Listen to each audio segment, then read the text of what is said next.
No Box Dance presents Dance Behind the Screen, process production and social media. Don't forget, say no to the box. Dile no a la caja. 고정관념이란 상자에서 벗어나세요. Welcome back to Dance Behind the Screen podcast. This is your host, Martheya. In season 6, our theme is dance and technology. Our goal this season is to talk about how dance can coexist in a world of screens, social media, and interactive and immersive environments. Our guest today, Jean-Marc Matos, creates immersive performances and participatory interactive and site-specific projects. As the artistic director of K-Dance, his company is involved in numerous creative projects, mixing contemporary dance and the digital art. K-Dance develops a contemporary movement language by the dialectic confrontation between the physical body and the visual body. The performances question the borders between fiction and reality, the social construction of the body, and the psychological structures in human relationships. I am very excited for our conversation. Welcome to our show. Nice. Happy to meet with you and be invited. I'm definitely honored to answer to all of your questions. Let's go ahead and dig in. I really love how you define your company as a pluridisciplinary company, integrating dance and digital arts. Can you share what pluridisciplinary means to you? It means that disciplines come across and meet with each other in various ways. On one hand, because of the human people that I deal with, they come from different artistic fields. They come from the dance, from the creative technology fields, from music, from light design, costume design. So the multidisciplinary aspect, like in any other dance company, most of the companies, people come from various disciplines. And besides that, I like to work with a series of mix of people that can come from any country, any culture, any background. So it's on various levels. And the third one would be the one where I imagine that a dancing body can establish dialogues also with a matter which may feel very cold, which is a computer matter in itself. There is a discipline there where I intend to make computer science, computer in general, digital media, be treated in a humane way, in a way that we can understand more about what we are. And therefore, there's the mixing on everything on that level. Plus the fact that we multiply collaborations with many different countries, artists from other countries. So that word, it's multi-layered, definitely. And it's so interesting to hear, like you said, in many dance companies, we're collaborating with all types of artists and makers and creators. But the work you do, you have that other element, the digital element. And I want to dive deeper into why the digital space and why are you interested in working with those digital collaborations?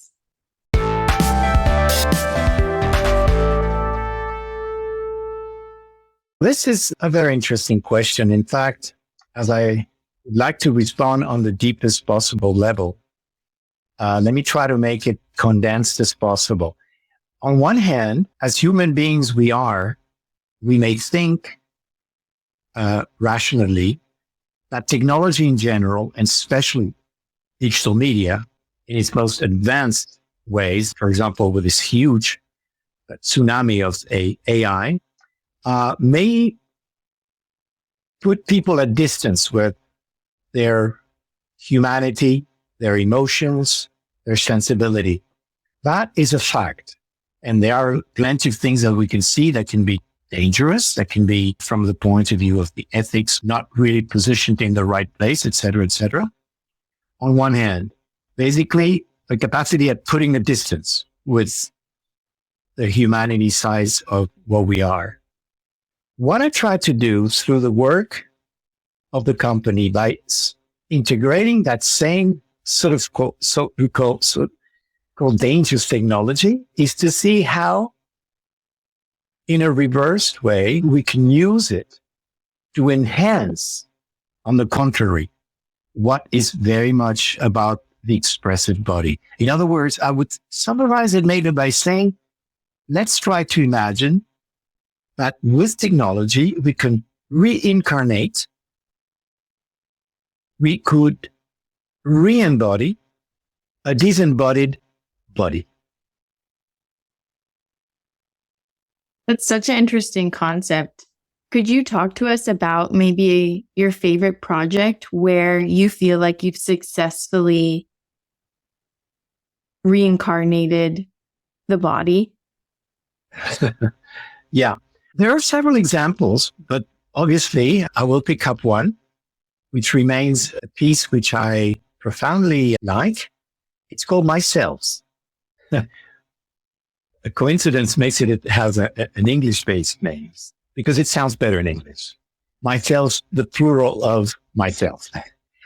It's a piece in which, together with a very close partner of mine, the digital artist and friend called Antoine Schmidt, together with a dancer choreographer, we have devised together a piece whereby the dancer would be dialoguing on stage, not just with flat images moving on their own, but with what I call digital creatures that were programmed to somehow translate in their very modest way elements of what she, the dancer, is feeling while dancing.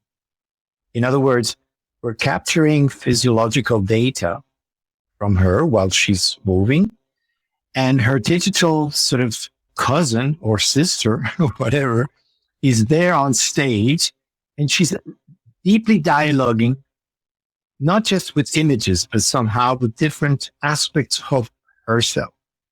And it was demanding. It was very demanding, not from the point of view of the programming, because each of these pixels that she's dancing with has an autonomous life. So we're almost talking there about a free AI digital entity. And she goes through all different kinds of body states, emotional conditions, and it develops a very strong relationship or feeling for the audience to feel that it's not just a nice digital image moving this way or that way, but that there is a real sort of confrontation leading to somehow a communion with the digital matter. So for me, it made sense in that way. I love hearing you talk about your art making.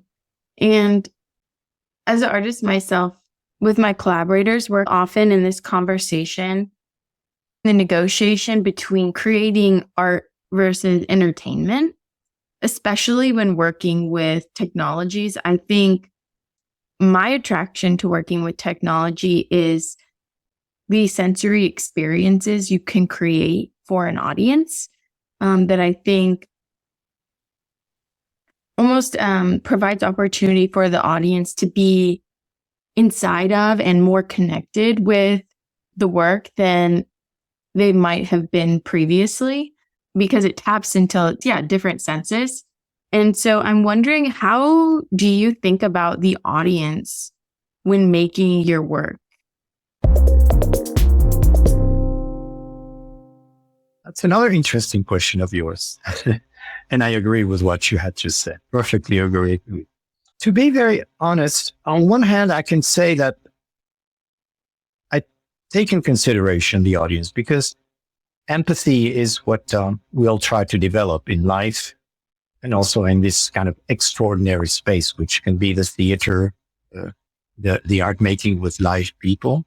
So I do take in consideration, for example, the fact that even though we're dealing with extremely sophisticated things that not everybody is in touch with on the daily life, can be somehow reached and touched by what we do, on one hand. On the other hand, I don't really take so much in consideration what people are going to think or feel, because it's up to the artist, also to him or her, to do whatever we feel deeply conveying as personal deep visions which are themselves, as you can understand, questions about our society, our dealings with technology, that is intrusive, that is ubiquitous, the way we use smartphone and so on.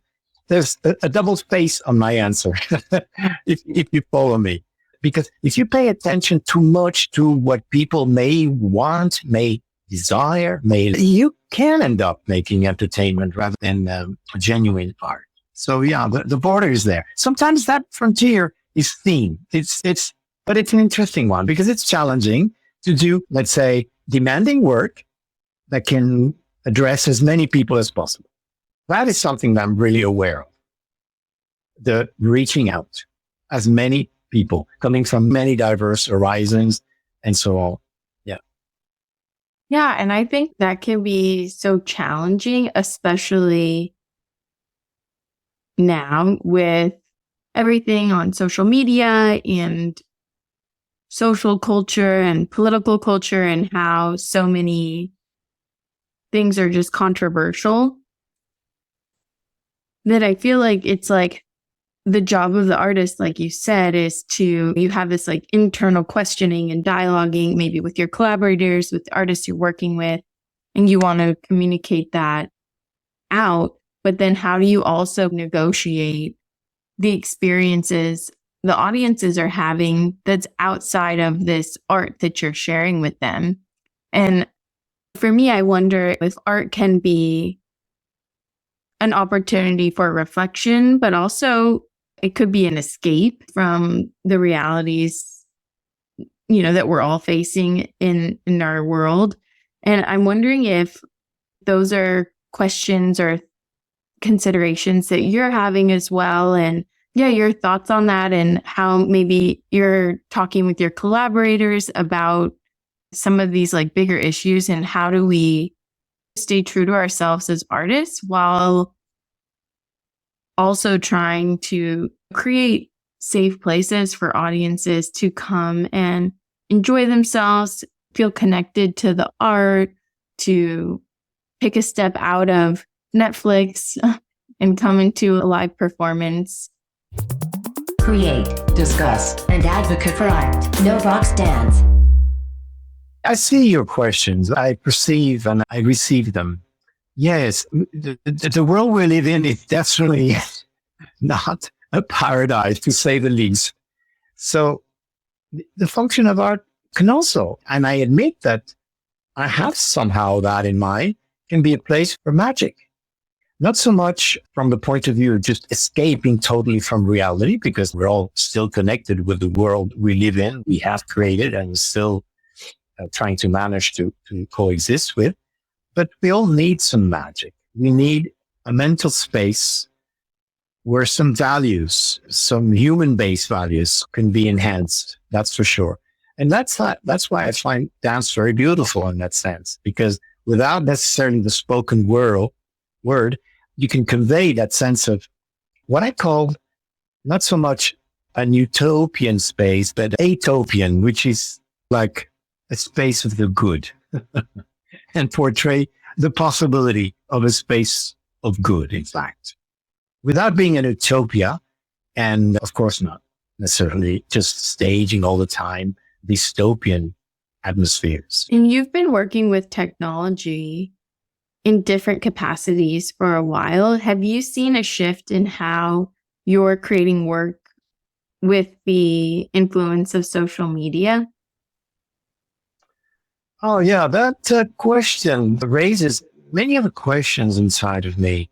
I have seen choreographers, indeed, using the material that comes out from observing by the millions, observing each other with many sort of self-produced dances all over the net, all over the planet, definitely. I'm not a choreographer in that way, using that as to produce the dance that we make, that we choreograph. But I'm very attentive to it. I'm very attentive because I see how people relate with each other by looking at dance pieces. I see the way the children do it. In fact, I happen to be doing a lot of mediation also with young kids, with pupils, with young people from college and lycées and so on and so forth. So I see that the relationship with the recorded dance on their smartphones is extremely powerful. So my idea is not to say there's nothing to reject that. In fact, it's a way of collaborating. It's a way of sharing a movement, a sound, a connection between a specific pattern of movement with music. And yet at the same time, I'm aware that in many instances, it has a lot to do with some sort of an artificiality that people put out with, and which in the extreme side can be rather toxic, especially on the side of young women, et cetera, et cetera. So I'm trying to find there also a proper, let's say, middle space of analysis, integrating what exists and what people use a lot in their daily life and for their own entertainment and so on. And at the same time, keeping a critical or, let's say, reflexive and conscious attitude towards it, even though I don't use it directly. In other words, I don't use directly the social media. But if I can continue, if we have the time, because your question raises all the sub-questions in my mind. We've done recently a piece which is called Narcissists Reflected, which actually plays on that, on how much the social media enhances, augments so much of this narcissistic attitude that we have towards our images, our looks, and so on and so forth. So it's a piece that, with a little bit of humor and sarcasm, questions those elements. Definitely. Yeah, and it's so interesting how different technological innovations really can shift our culture and then therefore shift our art making and the contents also of our art, not just how we're making it, but also what we're making art about. And I think it's really exciting, but it's also can be challenging, like you mentioned. And I'm wondering, what are your predictions for different technological platforms or tools? And how do you think what will be developed and how will those influence dance making and interactive experiences? If I connect your question with my present endeavors, the very recent ones I'm working on, it's artificial intelligence. I think that we have there an immense field of research, which also has its danger sides, as we mentioned them with social media. We're shifting from social media to something else, I think, with AI. But there in particular, in this sort of possibility of a newly invented dialogue with technology, AI brings another paradigm, very new. The way I see it is basically into sort of, let's say, three different mental areas. One is the use of it. Either you use it, okay, you use the tools that exist for creating images, words, motion pictures, whatever, everything that is coming out every 15 minutes, basically. As we talk, probably something new is coming out. So you either use it or, one doesn't exclude the other, you can dialogue with it. And that's an area that I'm very interested in. And it makes sense with everything else that I've said to you before about my dealings with technology and the expressive body. I believe that there are some new sort of very creative avenues for dialoguing with AI, which again are like digital creatures created by ourselves. And in that sense, some of the works that I'm developing at the moment deal with those issues. Not so much to put forward the, let's say, the capacity that an AI can fail, even though it is possible, but in fact is to just point out that the possibility of dialogue makes us be, let's use it that word, generative in different ways. And we as human people, we also have a lot of power, but we have a tremendous amount of fragilities. If you put those entities together, which can be both very strong and have fragilities, then all kinds of new elements and dialogues can emerge. I find it absolutely a place where my passion can go and for many years to come. Exactly.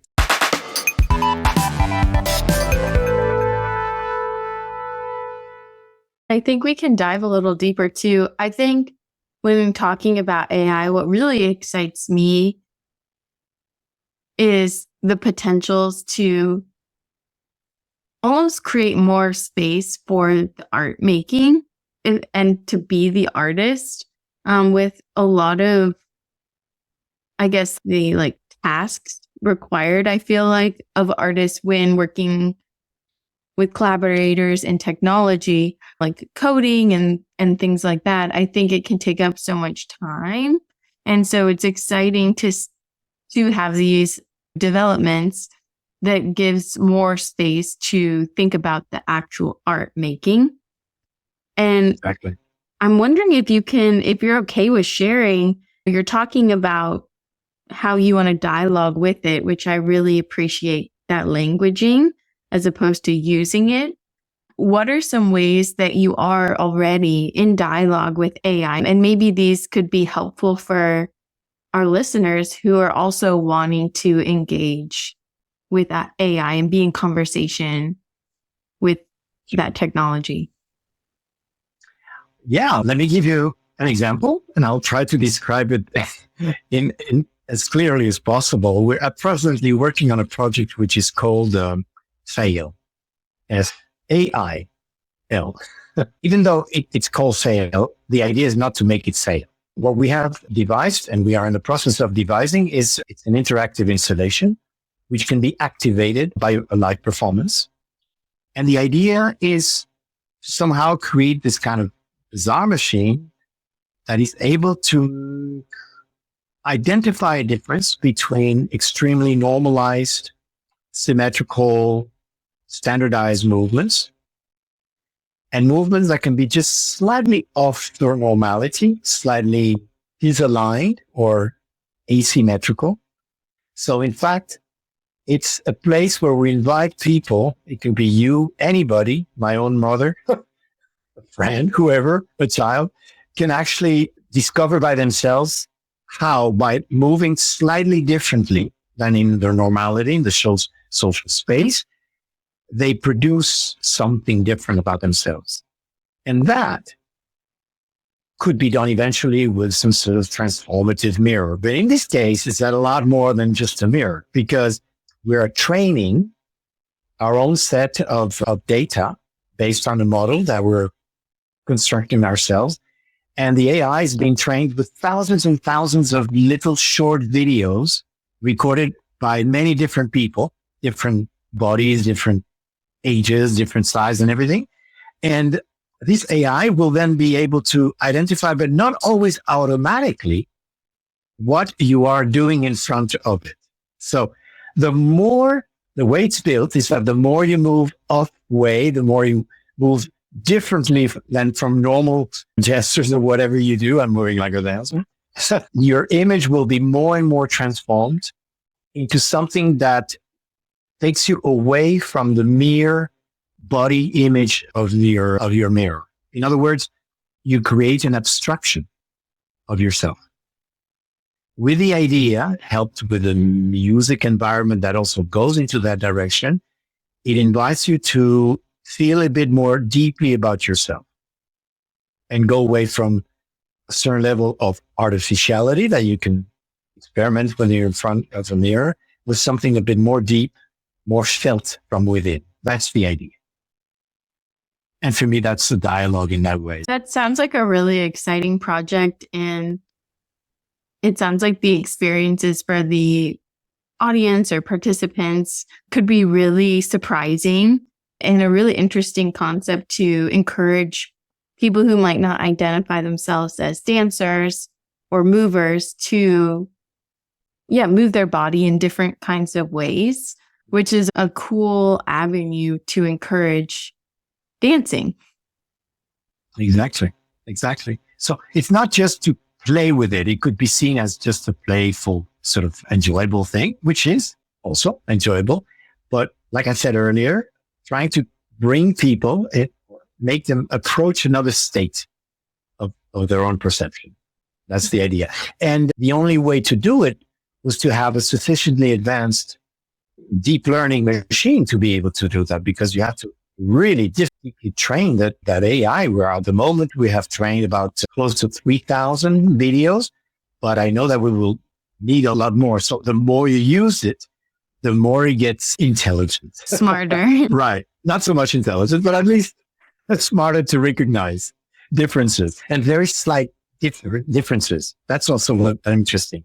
The nuance. Capacity at the nuance and deciphering very small detail. Which makes the beauty of the movement making. That's lovely. Why do you think dance, I don't know if I want to say needs to or can exist in the digital landscape? Dance, yeah, I think as an art form, it's for its own sake. I think it's very good that it exists in the social media, in the digital space in general, because of course, with all the drawbacks and dangers or even toxic areas there, it's still a way to make a lot of people get in touch with an art form, which otherwise would remain into a large point, a minority in comparison with music, for example. So I do believe it has a space to exist. Also because it can generate reflection and a critical space of mind, if it's properly brought into via education, via training, via workshopping, etc. So yeah, definitely, I think it's an open menu there, so to speak. Do you think social media is influencing the dance world? You talked a little bit about how it might be influencing not necessarily your work directly, but how you're thinking about shaping your work. I haven't really found an answer to that question, whether it does influence or not. On a very mundane, banal way, it does influence, for example, on all the level of, let's say, communication platforms, promotion. Yes, of course, social media obviously help to disseminate, make people know about what you're doing, with a positive aspect, which is, for example, for people who do not necessarily have the means or the capacity or the facilities to go to venues, to physical theaters, can also, in a way, eventually in rural or remote areas, for example, or semi-abandoned areas in the cityscapes, via the social media, they can have access to something that they would not necessarily, because of cultural reasons, because of economical reasons, or political reasons, wouldn't really somehow dare or would be able to go to theaters. So in that sense, definitely it can be of a very positive impact. Whether there, again, it all depends how it's promoted, how it's shown, how is it put forward. And I think that what you're doing is very interesting, because I perceive that you're at the cross in between, because of this sort of intense interview, you bring in a level of reflection that otherwise doesn't exist in a milieu where social media and dance meet. Obviously, a lot of people use it, a lot of choreographers, dancers, and so on, but bringing in a reflexive point of view, certain questions about it, how much and how, fills in a very wonderful space and necessary area of thinking. I don't know if my answer really answers your question. Yeah, it does. And I appreciate you saying that as well. I think our hopes for continuing this podcast, this being our 6th season, is we haven't quite yet figured out this answer to this social media question, but we can definitely recognize, and through conversations like this one, there is this heavy influence in our culture. So therefore in our art and in dance.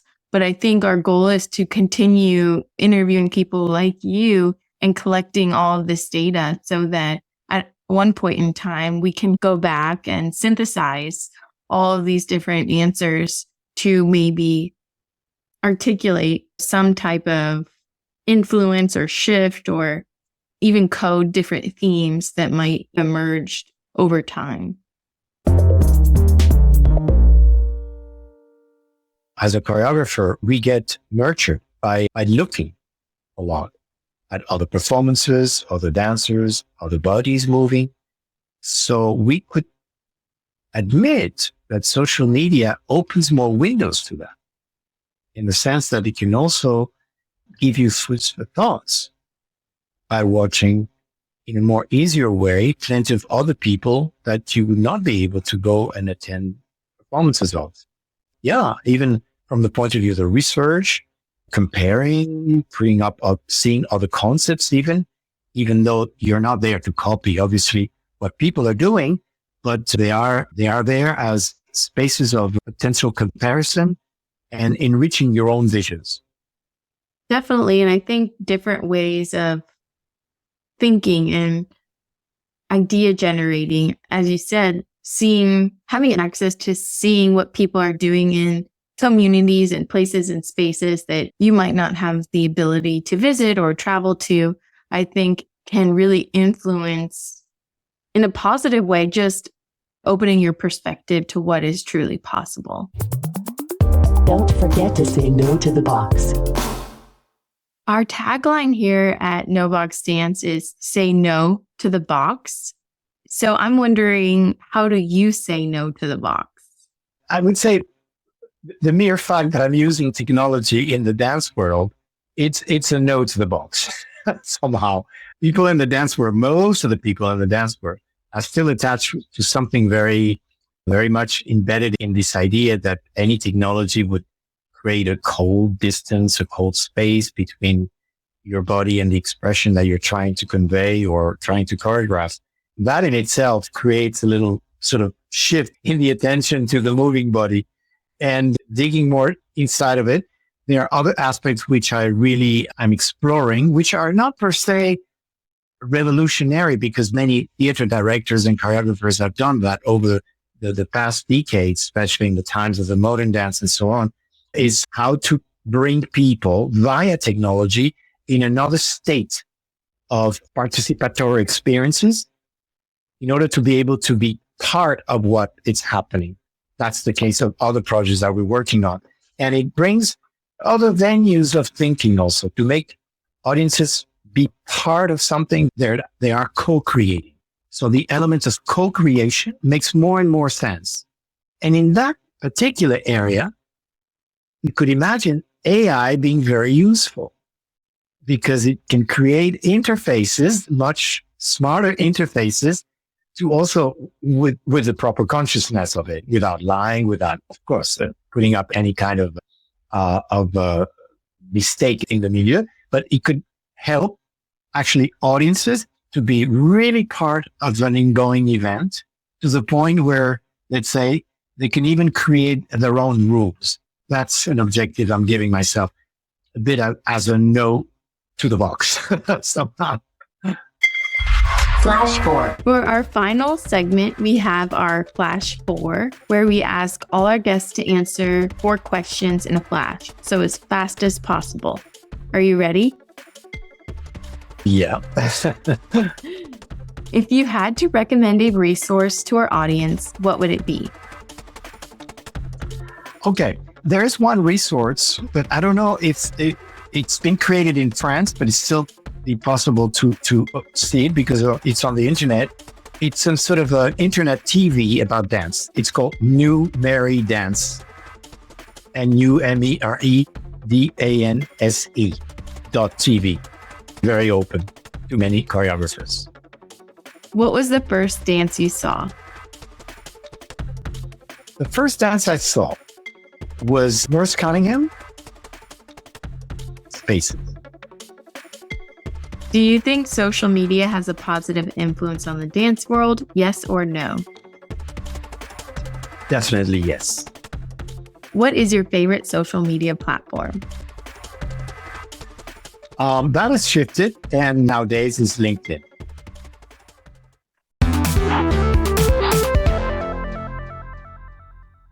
Jean-Marc, I've really enjoyed our conversation today. I feel like you gave me a lot to think about as an artist and just as a person in this technology space.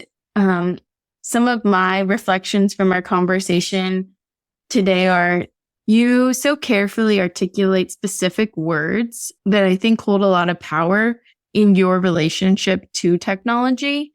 And I hope I can bring that intentionality into my practice and into some of my future conversations. Congratulations on all of the amazing and important work that you're doing for our field. I really enjoyed having time to talk with you today. I had a very wonderful time, and I'm really happy I got to meet you, meet your words, meet you thinking. And I want to thank you very much. Definitely. We'll have a chance to continue nurturing this exchange. How can our listeners stay connected to you and your company? Actually, I think you have both the email address of myself, obviously. I don't mind any personal contact on my email address. There's the site, of course, which has an English and a French version, and to be communicated. And basically any of the social media, including TikTok, can be used to put in a like or to connect with the company, because we output a lot of publications with the newest residencies, bits of rehearsal that are going and taking place, and also expanding on new areas, since we're also very connected with collaborations on the European level, international level, and so on. So it's very useful. Yeah. Wonderful. Well, we'll link it all out in our show notes. And thank you again for coming on our show. Dance Behind the Screen podcast is produced by Novox Dance, an art service organization that creates, collaborates, and discusses art with artists and the public. Dance Behind the Screen podcast is co-hosted by Azaria Hogans, Raina Mondragon, Martheya Nygaard, and Yejin Choi, with sound designed by Daniel Rosas. Thanks for taking your time to tune into Dance Behind the Screen, a bi-monthly interview series where we go behind the screen to question process, product, and social media. Be sure to follow us on social media at KNOW Box Dance. See you next time, and don't forget to say no to the box.